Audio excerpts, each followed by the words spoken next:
Geng, aku nak tanya korang, kenapa dengan keputusan seri ni, fan-fan Arsenal rasa macam kalah? Ada yang sedih, kecewa, terkilan.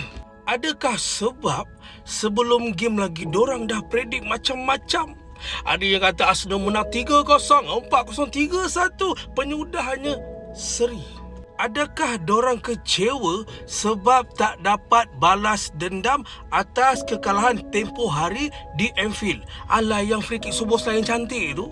Adakah sebab itu? Atau adakah dorang bengang sangat tak dapat kalahkan Liverpool season ni disebabkan statement Szoboszlai ini? Tapi betul lah apa yang Dominic Szoboszlai ni kata.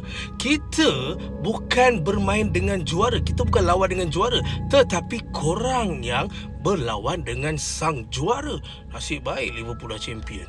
Ataupun adakah mereka terkilan sangat tak dapat menang game ini disebabkan tak dapat nak jarakkan poin dengan Man City?